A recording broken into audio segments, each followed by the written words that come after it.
pas selon l'argent qu'on met dans notre entreprise, mais vraiment chacun dans sa coche, chacun qui porte ces valeurs-là.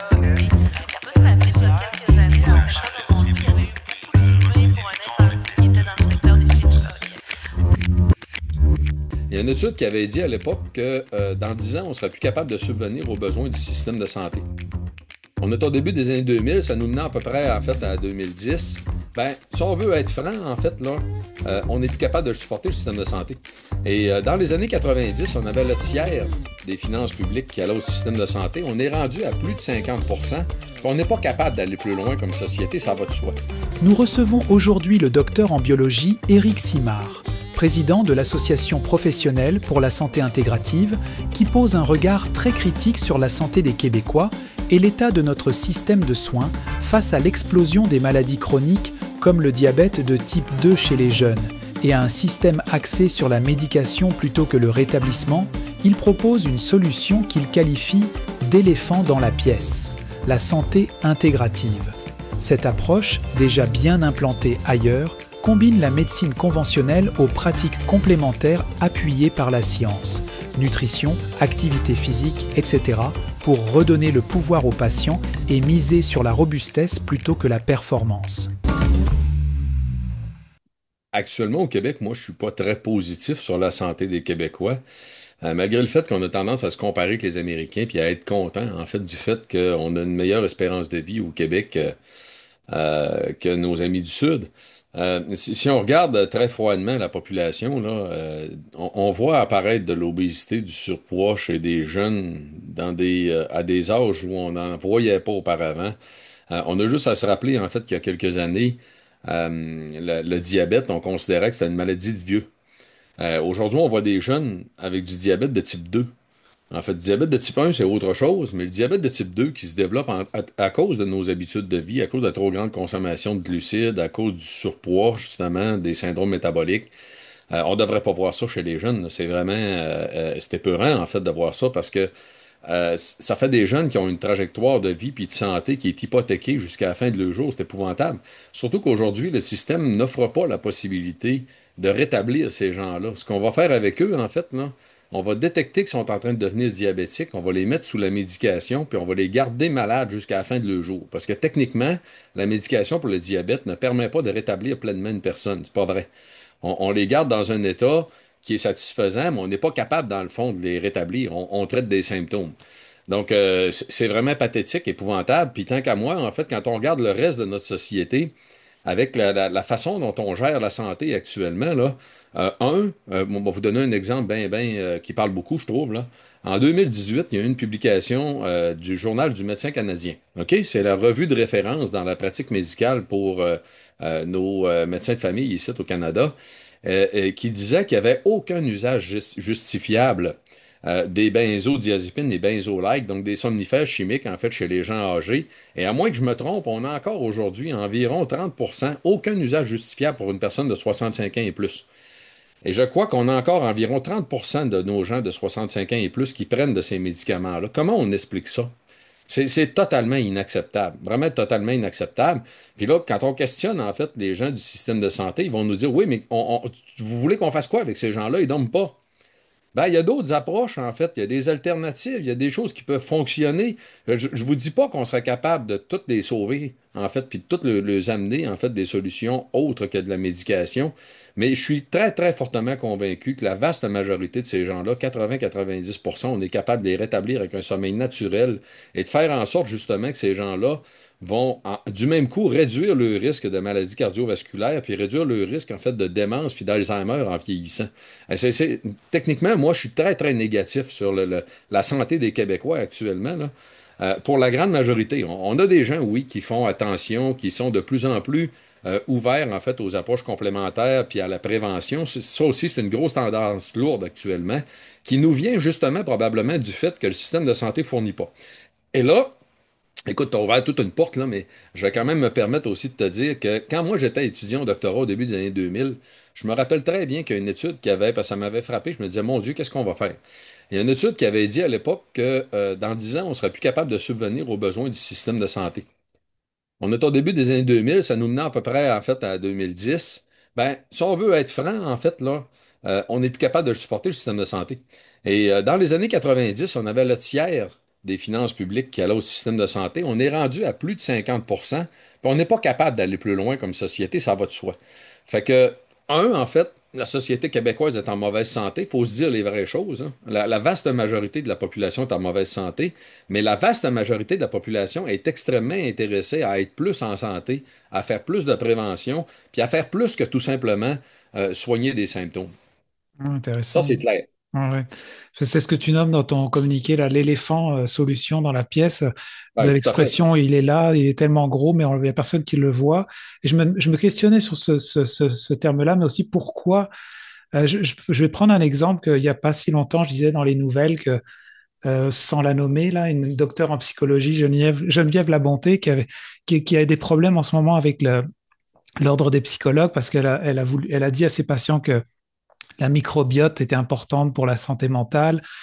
Alors, et je me disais, est-ce qu'on est encore dans cette chasse aux sorcières? Est-ce qu'il y a des choses qui sont, on peut dire que c'est pas reconnu, mais il a quand même fait ses preuves. Je voyais dans ton livre Protocole longévité, justement, tu prônes beaucoup le jeûne, par exemple, aussi, comme moyen pour bien s'entretenir en santé. Voilà, exactement. Et ben justement, c'est un point où, bah, effectivement, si tu jeûnes, tu consommes aucun médicament. On n'est pas dans. Tu parlais de l'exemple de ceux qui sont diabétiques, tout ça, ou les somnifères. Pourquoi est-ce que cet éléphant n'est pas, avec ta vue à toi, n'est pas utilisé, en fait, justement? Ben, c'est une question culturelle avant tout, en fait. Puis moi, je dirais que là-dedans, on a deux niveaux de la culture, hein. On a la culture du système de santé, qui est très fortement influencée par les pharmaceutiques. C'est évident, c'est clair. Puis bon, encore là, tu sais, c'est drôle, hein. On a de l'air de complotiste, en fait, quand on dit des éléments comme ça. Mais écoutez, c'est les pharmaceutiques qui influencent énormément ce qui est enseigné à l'université, en fait, à nos professionnels de la santé, à un point tel qu'il y a certains éléments, comme par exemple le domaine de la supplémentation, là. Si les gens de la population savaient que nos pharmaciens puis nos médecins ne sont pas formés, zéro, zéro, zéro, zéro, sur l'usage des suppléments. Les pharmaciens ont un peu de formation, mais c'est vraiment, écoute, c'est ridicule, là. C'est peut-être une dizaine d'heures, en fait, à l'Université Laval. Tandis que quand on va en Europe, en fait, les pharmaciens ont un an complet de formation uniquement sur l'usage des suppléments. Ça vous donne-tu une idée à quel point nous autres, au Québec, on est retardés, en fait, en tant que tel? Malheureusement, là, c'est ça, la réalité. Donc, il y a deux dimensions. On a une culture du système de santé qui est qui prend pour acquis que tout ce qui est bon, c'est ce que c'est que les pharmaceutiques font. Sinon, les pharmaceutiques le feraient. Mais c'est pas vrai. C'est ça la patente. Puis il y en a des pharmaceutiques qui ont embarqué même dans le domaine des suppléments. Je prends les suppléments comme exemple. Mais les pharmaceutiques vont pas embarquer dans le domaine de l'ostéopathie. En fait, vont pas embarquer dans d'autres domaines de complémentaires. Tu sais. Ça fait qu'on a deux. On a la culture donc du système de santé, puis on a la culture de la population. Et quand on regarde au niveau de la culture de la population, qui souvent va suivre, bien sûr, en fait, la culture du système de santé, elle change quand même, en fait, parce qu'aujourd'hui, l'accès à l'information est tellement facile que les gens sont capables de constater eux-mêmes, en fait, qu'il y a peut-être des solutions pour les problématiques de santé qui ne sont pas offertes par le système. Et c'est là que ça devient scandaleux à un moment donné. Et ça, on a une belle démonstration de ça. Dans les 30 dernières années, là, le Québec est 30 ans en retard sur la Colombie-Britannique. Puis je vous niaise pas, c'est une réalité. La raison, c'est simple. C'est qu'en Colombie-Britannique, il y a une très, très forte immigration des Asiatiques qui a fait en sorte que là-bas, ça a changé la culture de la population puis la culture du système de santé. Le système de santé, il s'adapte parce que au fur et à mesure que la population demande autre chose, ben, ils répondent. C'est comme ça que ça fonctionne. Et là, ici au Québec, ben, ils ne demandent pas parce qu'ils ne savent pas. Mais là, on a un accès à l'information qui fait en sorte qu'on a une croissance au Québec de l'intérêt envers les approches complémentaires qui est du jamais vu par le passé. Et ce que je vous dis là est supporté en fait par Léger Marketing. Donc, les dernières analyses de Léger Marketing, en fait, des sondages, bien sûr, au niveau de la population, nous montrent que l'intérêt pour la prévention puis les approches complémentaires au Québec a grandi vraiment vitesse grand V au cours des 4-5 dernières années et c'est très certainement dû au mauvais état du système de santé. Et là, à un moment donné, il va falloir se dire les vraies choses, là. Un, on n'est pas capable de supporter le système de santé comme il est là. Deux, c'est pas ça que la population veut, hein? Et trois, comme société, est-ce que c'est vraiment ça qu'on veut? On veut-tu garder les gens malades plus longtemps ou on aimerait avoir une population plus en santé? Puis on aimerait aussi être en mesure de rétablir la santé de ceux qui ont accès, en fait, au système puis qui sont traités pour X, Y, Z. En fait, je vais te donner un exemple, Marc, en fait, qui est très frappant. Une personne qui est hospitalisée pour une crise cardiaque, elle a 50% de chance dans la prochaine année d'être réadmis au système de santé, à moins qu'on rétablisse sa santé. Et c'est possible de le faire, en fait. Puis il y a des études qui l'ont montré. Il y a des médecins ici du Québec qui en ont rétabli au cours des dernières années. C'est très évident que ces gens-là, si on améliore les habitudes de vie, et généralement, c'est facile de le faire, améliorer les habitudes de vie de ces gens-là, parce que là, ils viennent de faire face à la mort. Et ça, c'est un élément de motivation qui est hein, indiscutable. Donc, ces gens-là, si on les rétablit, ils seront pas revus par le système de santé au cours de la prochaine année, puis on va sauver des coûts. Fait que c'est tout ça aussi, en fait, hein, qu'il faut se dire la vérité, puis faut prendre conscience aujourd'hui. Il faut se demander comme société, qu'est-ce qu'on veut au juste exactement? Et c'est notre système de santé. Tu sais, moi, Marc, là, honnêtement, mes impôts, j'en paye en tabarouette de l'impôt, hein, c'est épatant. Puis pourtant, j'ai même pas de médecin de famille, puis j'y ai pas accès au système de santé, puis je veux pas non plus y avoir accès. Je m'en contrefous, honnêtement. Mais le monde comme moi, il coûte pas cher à la société. Comprenez, patente? Hein? Puis on n'applaudit même pas, en fait, les gens. On valorise quasiment même pas ça comme société. Mais techniquement, on veut pas être malade puis avoir accès au système de santé. On veut être en santé. C'est ça qu'on veut. On veut être en mesure de profiter de la vie. On veut pas nécessairement. Puis là, les gens, ils comprennent pas la différence. Hein? Mais s'ils suivent la trajectoire de éventuellement faire traiter des symptômes, ce qu'ils vont réussir à faire, c'est d'être vieux et malade plus longtemps. Et malheureusement, au Québec, on a cette culture-là du médicament qui fait en sorte que les gens ne sont pas responsables de leur santé, puis ils s'attendent d'aller chez le médecin pour se faire dire qu'est-ce qu'ils vont faire. Faut savoir que le médecin, c'est un spécialiste de la maladie. Ce qu'il va lui vous dire, c'est en lien avec vos symptômes puis vos maladies. Fait que si vous n'avez pas encore de diagnostic, il ne va pas vous dire quoi que ce soit, il va vous dire que tout est correct. Et là, tout est correct, là, peut être quelqu'un qui n'est pas en santé, qui sa santé va se dégrader pendant au moins les 15 prochaines années, pour qu'à un moment donné, il apprenne qu'il est diabétique, puis que ça a pris 10-15 ans à développer. Puis là, il va se dire, ouais, mais pourquoi vous ne me l'avez pas dit avant que je suis en train de développer ça? Ben, parce que c'est pas mon rôle de te dire ça. Vous comprenez? Hey, c'est tout un problème. Intéressant. Est-ce que c'est plus faire la distinction entre la santé préventive aussi, parce que pour soulager le système de santé, est-ce que ces approches complémentaires aussi beaucoup basées sur la santé préventive, ou est-ce que c'est quelque chose qui peut se mixer? Parce que je pense que tu utilisais le terme de santé intégrative aussi. Veux-tu nous expliquer un peu Ouais. ce concept-là? Oui, oui, effectivement, on peut, je peux. En fait, ça va de soi qu'actuellement, la prévention aurait sa place plus que jamais. Puis Hmm. au Québec, on n'est pas bon là-dedans. Encore là, il faut se dire les vraies choses, hein, parce qu'on s'améliorera jamais si on se dit que oui, oui, on en fait, puis oui, on fait bien les choses. Moi, honnêtement, notre organisme de santé publique au Québec, là, tant qu'à moi, ce qu'ils réussissent à faire, puis ce qu'ils ont réussi à faire au cours des dernières années, c'est de s'assurer que les gens qui ont à prendre des médicaments vont les prendre. C'est à peu près ça qu'ils font. C'est pas de la vraie santé publique ce qu'ils font. Puis c'est pas de la vraie prévention. Ce qu'on fait en prévention au Québec, ça s'arrête généralement à donner un dépliant, en fait, dans nos centres de santé.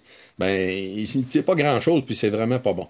Et c'est évident que la prévention, en fait, est quelque chose à laquelle on devrait s'attarder, comme assureur public, parce qu'on est nos propres assureurs. Hein. Moi, c'est mes impôts qui payent le système d'assurance pour au cas où un jour j'en aurais besoin. Le jour où je vais en avoir besoin, probablement, j'y aurai même pas accès, finalement, parce qu'il coûte sa craque de partout. Ben, comme assureur, en fait, public, on est sûrement les seuls assureurs au monde qui se contrefoutent de l'état de santé des assurés. Ça, c'est vraiment un gros problème. Hein? Fait que la prévention, c'est certain que c'est extrêmement important. Il y a plusieurs années, hein, mettons qu'on en revient encore au début des années de mon doctorat, on considérait qu'une pièce investie en prévention sauvait 3 dollars. Actuellement, on manque d'argent, puis je pense que le dollar investi est rendu à sauver plus de 5 dollars en prévention. Hey, ça serait peut-être le temps qu'on commence à en parler. On n'a plus d'argent pour le système de santé. Vous comprenez la patente, là? Je veux dire, à un moment donné, mais de l'autre côté, pour bien situer qu'est-ce que c'est que la santé intégrative, parce que c'est pas un terme qu'on a inventé en passant. La santé intégrative est enseignée à l'université Harvard depuis des dizaines d'années. C'est omniprésent, en fait, dans beaucoup de populations, en fait, sur la planète. C'est juste qu'au Québec, en fait, au Québec, hein, c'est très simple. Remplis-moi une salle de 1000 personnes, toutes des professionnels de la santé. Tu leur demandes de nous faire une définition de la santé intégrative. Je suis pas certain que tu vas en avoir 3 ou 4 dans la salle qui vont donner une description qui a de l'allure. Tellement, en fait, on est en retard, en fait, sur ce qui se fait ailleurs dans le monde. Pourtant, c'est implanté hein, dans le système en Suisse, en Allemagne, où ça fait même partie, en fait, des assurances, ça fait même partie de ce qui est évalué. Et là, je vais vous définir un peu mieux qu'est-ce que c'est, là. La santé intégrative, c'est le fait de considérer pour une problématique de santé donnée tout ce qui peut s'appliquer, y compris en fait des approches complémentaires, mais tout ce qui est supporté par des données probantes ou l'expérience clinique. OK? Donc, on ne va pas là, en fait, avec des poupées voodoo ou quoi que ce soit. Là. C'est pas une question de faire place à ce qu'on ne devrait pas considérer. Ça n'a aucun rapport. C'est juste que, prenons un exemple très simple qui est facile à comprendre. On est des champions internationaux de l'usage des antidépresseurs au Québec. Je ne sais pas si vous saviez ça, là, mais le Canada est un champion international de l'usage des antidépresseurs. On arrive parmi les 3 pays qui utilisent le plus d'antidépresseurs dans le monde. Et au Canada, la province qui en utilise le plus, c'est le Québec, et beaucoup plus qu'en fait le reste du Canada. C'est vraiment épatant. Et là, on utilise maintenant aussi des antidépresseurs chez nos jeunes, chose que moi je trouve complètement épouvantable, là, qui ne devrait pas avoir lieu tant qu'à moi. Là. Les jeunes sont beaucoup plus résilients, sont plus malléables, on devrait être capable de trouver d'autres solutions que de les bourrer de médicaments. Ceci étant dit, une personne qui fait face à de la dépression, actuellement, la seule chose qu'on lui offre, c'est de la médication. Les données de la littérature scientifique là, nous démontrent très, très clairement que ce qui est le plus efficace puis qui va réduire le plus le risque, en fait, d'avoir des rechutes au niveau de la dépression, c'est l'activité physique. Même dans la dépression profonde. Hein? Puis je vous niaise pas, là. C'est pas une question de niveau, en fait, là. Si quelqu'un est un petit peu dépressif, l'activité physique va marcher. Non, non, non. Les gens qui sont très, très fortement dépressifs, l'activité physique, c'est quand même ça qui va avoir le meilleur des impacts. Fait que là, je suis pas en train de vous dire de ne pas lui donner de médicaments, c'est pas ça. Sauf que la personne en question, si on lui disait, regardez, on va vous donner des médicaments pour vous aider à vous rétablir le plus vite possible, mais sachez que c'est l'activité physique qui a le meilleur des impacts et on va vous référer à un kinésiologue adapté, en fait, à ces situations-là, qui va vous accompagner, en fait, dans la démarche. Sachez aussi que votre alimentation peut avoir un impact. Sachez qu'il y a des suppléments qui devraient être considérés, comme par exemple les oméga 3 enrichis en AEP. Les données cliniques sont très, très claires, en fait. Hein. Ça a un impact à réduire les risques de dépression ou les rechutes, en fait, par la suite. Donc, il y a d'autres solutions qui peuvent être considérées. Et quand ça, c'est de la santé intégrative. Et quand on fait ça, en fait, on demande à la personne qu'est-ce qu'elle veut mettre en application. Ça se peut, regarde, qu'il y en ait des gens qui disent qu'ils veulent juste prendre des médicaments, qu'eux autres, là, regarde, sont à l'aise avec ça, puis c'est ça qu'ils veulent faire. Peu importe. C'est juste que c'est évident qu'on va avoir des meilleurs résultats parce que ces gens-là, pourraient bénéficier d'approches, d'effets synergiques de toutes les approches. Puis là, je ne vais pas parler de la psychothérapie, en fait, bien sûr, mais dans le cas de la dépression, la psychothérapie a bien sûr sa place.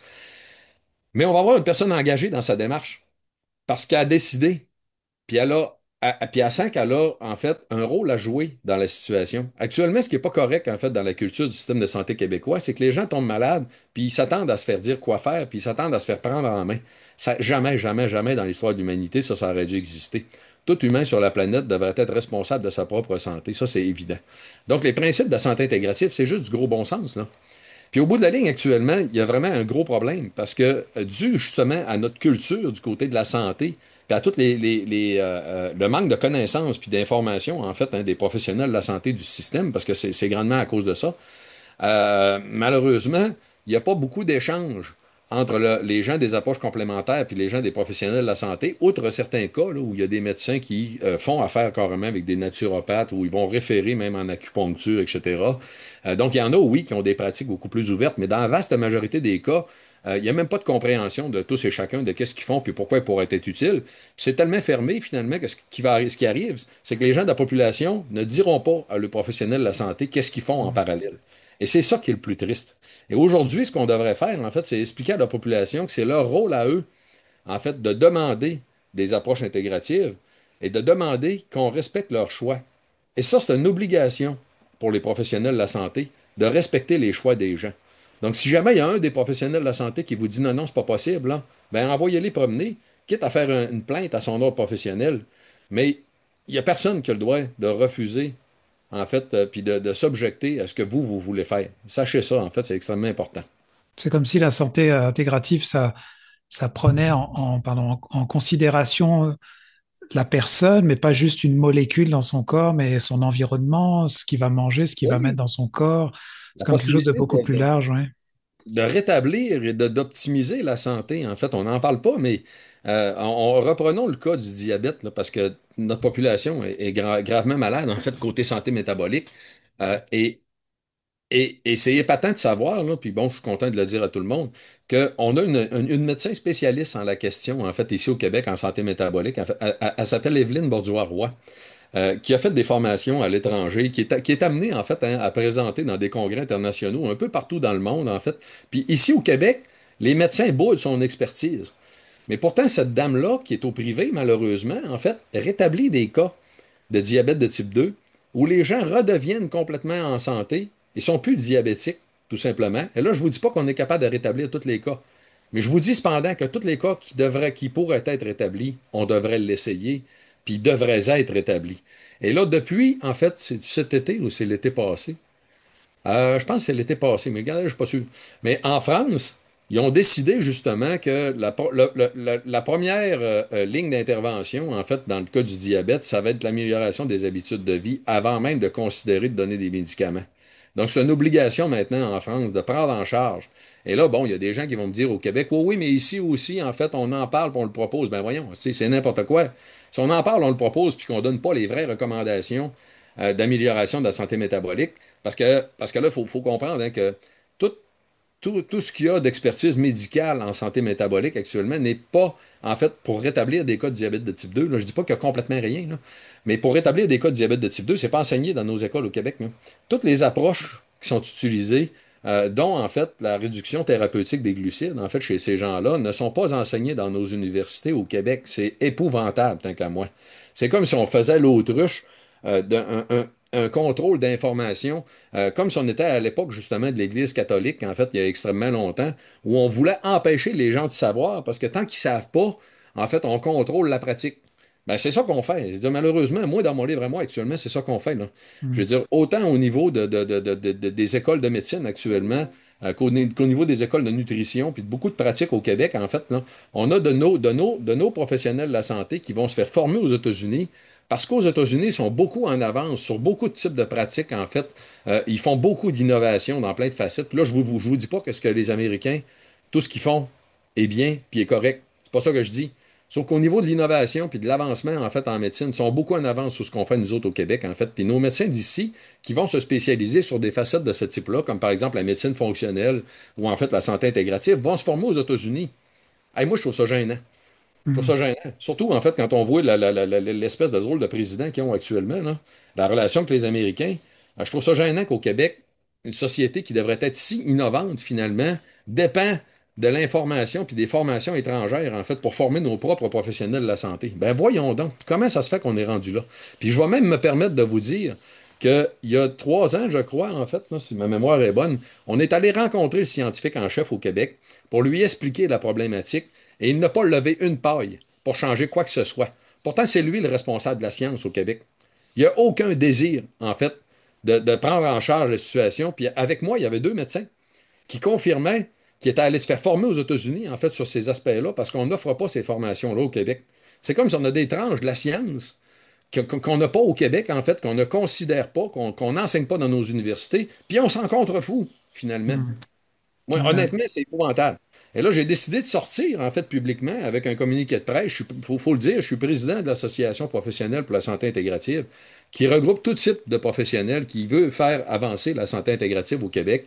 Et j'ai décidé de sortir parce que dans la situation actuelle, avec nos médecins qui sont en train de se tirer des roches avec le gouvernement, euh, je pense que c'est le temps de parler, en fait, qu'il y a d'autres personnes qui pourraient être utiles, là. Puis quand je dis qu'en fait, ça pourrait être utile, actuellement, nos médecins font très bien ce qu'on leur demande. Qu'est-ce qu'on leur demande? On leur demande de traiter des maladies. On leur demande de faire du diagnostic. On leur demande de traiter des symptômes. C'est ça qu'ils font. Maintenant, si on se met à leur demander de faire de la prévention, puis qu'on se met à leur demander de réévaluer les habitudes de vie des gens, et tout ceci avec la surcharge de travail qu'on lui demande actuellement de voir le plus de patients possible, ça ne marchera pas. C'est-à-dire, faut se dire les vraies choses, là. On ne réussira pas à faire ça. Je veux dire, c'est n'importe quoi. Fait qu'à quelque part, moi, ce que je suis en train de dire, c'est gardons donc nos médecins pour faire ce qu'ils devraient faire, hein? Puis, en fait, s'occuper des malades, s'occuper des diagnostics, s'occuper. Puis le rétablissement de la santé, en fait, on a plein de professionnels des approches complémentaires qui pourraient faire ça. En fait, on a beaucoup. Moi, je connais des médecins qui travaillent avec des naturopathes, entre autres, puis ils trouvent ça extraordinaire. Pourquoi? Parce qu'eux autres, ils n'ont pas le temps de passer 1 heure avec la personne, comme le naturopathe va faire, pour tout réviser l'ensemble de toutes ses habitudes de vie de la personne en question, puis aller chercher toutes les améliorations qui pourraient être faites. Et là, orienter, en fait, la personne à reprendre en main même sa propre santé, puis à améliorer en fait sa trajectoire et éventuellement à optimiser même sa santé. On n'a Mm. pas le temps de faire ça avec nos médecins, c'est évident. Et là, il ne faut pas s'attendre non plus que nos infirmières vont faire ça. Nos infirmières ne sont pas formées pour ça non plus. Fait qu'il faut être réaliste à quelque part. Il faut que ça vienne d'ailleurs. Et on peut regarder les autres sociétés qui font ça, parce que je vous dis qu'on est en retard au Québec, là. Les gens ne comprennent pas, ils n'ont pas l'idée de comment ça se passe. Mais en Suisse, en Allemagne, c'est parfaitement intégré. Hein? Et il y a beaucoup des approches complémentaires qui sont payées par les assurances. Pourquoi sont payées par les assurances et le système public? Elle Ben, tout supporte, simplement ouais. parce qu'ils ont Mm. démontré que, puis là, je vous le dis, là, c'est calculé. En Suisse, il faut que le retour sur l'investissement des approches complémentaires soit démontré monétairement, en fait, pour que ça soit payé par le système public. Mais moi, ici au Québec, là, je vous mets en défi, justement, de faire les calculs. Je vous garantis qu'on a la majorité de nos approches complémentaires, en fait, vont être rentables au niveau du retour sur l'investissement puis de la réduction, en fait, des coûts associés à ces traitements-là des gens.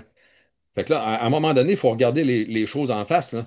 On n'est plus capable de supporter le système de santé. Nos médecins sont totalement débordés. On n'arrête pas de leur mettre de plus en plus de pression, ce qui fait complètement pas de sens. À un moment donné, il faut, en fait, faire en sorte que tout le monde s'entraide. Il faut faire en sorte de travailler comme du monde intelligent. Je veux dire, c'est complètement débile ce qu'on est en train de faire, là. Mm. Ouais, Puis en fait, c'est pas intéressant, ouais. Einstein. C'est pas Mm. sûr que c'est vraiment Einstein qui dit ça. On voit ça sur les réseaux sociaux, là, mais de penser qu'on va avoir des résultats différents en appliquant toujours la même recette, il faut vraiment être complètement épais. Et ce qu'on Mm. est en train de faire, c'est exactement ça. Et là, je vais vous donner une autre dimension même, puis bon, je suis un peu emporté, là, ma pression artérielle doit être dans le plafond, mais c'est que si on compare, bon, moi je suis un biologiste, hein, puis j'aime bien toutes les notions de la biologie comparative, etc. Et en biologie, tous les systèmes qui sont axés sur la performance finissent toujours par se casser la gueule. Toujours. Fait que dans le fond, l'histoire nous a appris, d'un point de vue biologique, puis ça me surprendrait que les humains échappent à ça, là, que ce qu'on est en train de faire au niveau de l'espèce humaine, en mettant de la performance partout, là, parce que tous nos systèmes financiers sont basés sur de la performance, euh, tous nos systèmes, en fait, ben là, notre système médical québécois est basé sur de la performance, puis on essaie de le pousser tout le temps plus dans la même direction, ça finit tout le temps par se casser la gueule. Et c'est quoi d'abord qu'il faut considérer? C'est de la robustesse et non pas de la performance. C'est toujours la robustesse qui finit par reprendre la place. Et aujourd'hui, je pense qu'on est rendu assez loin avec l'essai de performance dans le système de santé pour se dire qu'on devrait opter pour la robustesse. Et qu'est-ce qui va permettre la robustesse? C'est la santé intégrative. C'est le fait de considérer aussi l'apport de l'ensemble, en fait, des professionnels puis des praticiens en approche complémentaire. Et là, on pourrait s'inspirer, hein, parce que je vous ai parlé donc des États-Unis, l'Allemagne, la Suisse, l'Australie, hein, est très bien positionné là-dedans aussi, même avec des centres de recherche, puis le Royaume-Uni. Donc, on pourrait s'inspirer, on pourrait aller voir ailleurs. Puis malheureusement, au Québec, on a encore là, il faut toujours réinventer la roue, hein. Ici, Mm. au Québec, là, on observe qu'ailleurs, là, ça roule bien, maudit, quand la roue est ronde, en fait, puis nous autres, on a encore nos roues carrées, là. On va travailler pendant 2 ans, en fait, à développer des roues rondes, au lieu de faire comme le voisin, en fait, parce qu'on va se dire qu'il faut l'essayer ici, puis démontrer que nous autres mêmes, quand on fait la démonstration, ça fonctionne. Et honnêtement, ça aussi, on devrait être rendu un petit peu plus loin, en fait, comme société, puis arrêter de penser qu'il faut tout réinventer nous autres mêmes. Comme des univers un peu protectionnistes, malheureusement, hein. Je vais nous amener tranquillement vers une conclusion parce que je voyais, et je prendrai en exemple parce que ton livre que tu nous as montré tout à l'heure, mon protocole longévité, là, ça m'a l'air d'être un paquet d'approches complémentaires, justement, et aussi beaucoup basé sur la prévention.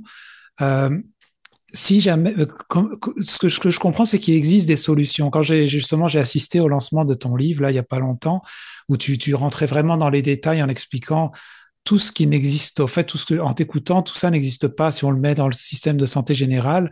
Et je me dis, comment est-ce que, si par exemple le ministre de la Santé pouvait t'écouter là ce matin et pouvoir signer un décret immédiatement, là, ce serait quoi pour toi la première mesure concrète pour faire entrer cet éléphant là dans le système de santé? Par quoi est-ce qu'on commencerait? Parce que je vois qu'il existe, je veux dire, ton livre n'est pas le seul, il y a aussi beaucoup d'autres personnes qui sonnent l'alarme. Ah oui, tout à fait, je suis pas tout seul, là. Puis en fait, il y a même un Mm. médecin. Vous allez voir un médecin sortir un livre au cours de la prochaine année, justement, qui est un cri du cœur dans son cas. En fait, ça fait très longtemps qu'elle est dans la pratique, puis elle a mis en place même des cliniques médicales qui sont beaucoup plus de santé intégrative, même si c'est pas parfait, tu sais, elle fait beaucoup d'efforts dans cette direction-là. Et elle va sortir un livre, en fait, en 2026 sur le sujet. Il y en a des solutions, tu sais, je vous disais, on peut, on peut aller en fait s'inspirer en fait de l'étranger. Mais ça commence avant tout avec une question d'encadrement et de formation. C'est avant tout ça. Pourquoi je parle d'encadrement? C'est qu'actuellement, on a beaucoup de médecins qui sont réfractaires à référer des gens à des naturopathes, par exemple, parce que nos naturopathes ne sont pas encadrés. Et ce qu'on appelle naturopathe au Québec, c'est n'importe quoi. Fait qu'on a entre autres un groupe au Québec, une association qui s'appelle l'ANAC, l'Association des naturopathes agréés du Québec, qui fonctionne comme un ordre professionnel parce qu'eux autres se sont donnés, ils se sont dit, le gouvernement ne le fait pas pour nous, on va le faire nous autres mêmes. On va lui montrer que ça se fait. Et ils se sont donné un encadrement extrêmement rigoureux de la formation continue, une évaluation d'entrée, en fait, donc, et une formation complète qui doit être respectée pour pouvoir être membre de cette association-là. Donc, ça se fait. Et là, on n'est pas obligé d'y aller par un ordre professionnel, hein, parce que le gouvernement ne veut plus mettre en place d'ordre professionnel. Mais ça prend de l'encadrement, donc, pour les approches complémentaires, puis ça se fait. Hein. Puis là, on peut être créatif. Quand on veut, on trouve des solutions. Hein. Quand on veut pas, on trouve des problèmes. Et donc, ça, c'est l'encadrement et la formation qui est cruciale, parce que je l'ai mentionné tout à l'heure, nos professionnels de la santé, hein, médecins, pharmaciens, infirmières, etc., ne sont pas formés pour comprendre ce que font les gens des approches complémentaires et donc ils n'ont aucune idée d'à quel point ils pourraient leur être utiles, à moins que le système, à quelque part, fasse place. Parce qu'il y en a en fait, je peux vous donner deux, trois exemples. Des massothérapeutes. On n'a pas d'encadrement chez les massothérapeutes. Pourtant, on a des massothérapeutes formés en oncologie qui vont être utilisés dans nos hôpitaux. Et ça existe, non? Et de la même façon, en fait, on a des hypnologues. Des hypnologues qui vont faire de l'hypnologue, qui vont travailler d'un point de vue médical, entre autres en salle d'opération, chez des gens qui ne peuvent pas recevoir en fait certains types de médicaments. L'hypnologue va être là en fait pour combler la lacune puis permettre que l'opération puisse quand même avoir lieu. C'est réel, là. Puis ces hypnologues-là ne sont pas encadrés non plus en fait par le système québécois. Comment on explique ça? Je veux dire, c'est parce qu'à un moment donné, il faut être réaliste, là, puis arrêter d'essayer de protéger nos plates-bandes, puis tirer à couvert de notre bord, puis travailler réellement tout le monde ensemble. Moi, c'est ça que je dirais à notre ministre de la Santé. Est-ce que s'il y a, et je nous le souhaite pour tous les Québécois, qui est pour notre santé, s'il y a des médecins qui nous écoutent et qui voudraient en savoir plus sur la santé intégrative, là tu parlais que tu étais président de de ce regroupement-là. Comment est-ce qu'on peut vous approcher pour justement avoir plus d'informations et se former justement? Ben oui, bien sûr. En fait, c'est que l'acronyme de l'association fait APSI, APSI, c'est Association professionnelle pour la santé intégrative. L'association s'adresse avant tout, en fait, aux professionnels de la santé, mais au cours de la prochaine année, on va s'adresser directement à la population pour les inviter à demander, à exiger de la santé intégrative. Et le site internet www.apsisanté.org. Donc, apsisanté.org, en fait, c'est le site Internet de l'association. Vous allez trouver, en fait, notre raison d'être, les pourquoi, des informations sur le congrès annuel, en fait, en santé intégrative qui a lieu à la fin du mois de janvier 2026, qui s'en vient, justement, et des informations aussi sur les prix de la santé intégrative qu'on va remettre aussi cette année lors du congrès, qui est la première année qu'on va remettre des prix au niveau de la santé intégrative pour reconnaître même des pionniers au Québec, puis des gens qui font beaucoup d'efforts pour l'avancement de la santé intégrative, parce qu'il y en a. Je vous dis qu'on est en retard, là, mais moi, je connais plein de médecins qui sont allés se faire former aux États-Unis. Donc, il y en a en tant que tel. Puis il y en a qui sont encore il y en a qui sont au privé, mais il y en a qui sont encore dans le système public, puis qui sont quand même allés faire les formations. Donc, il faut prendre, en fait, faut arrêter de se mettre des œillères, en fait, hein, puis il faut se permettre de regarder la réalité en face, se dire les vraies choses, puis trouver des vraies solutions. En tout cas, merci beaucoup, Éric, pour ton temps et toutes ces belles informations. C'était vraiment un grand plaisir. Merci, Marc, pour l'opportunité. Chacun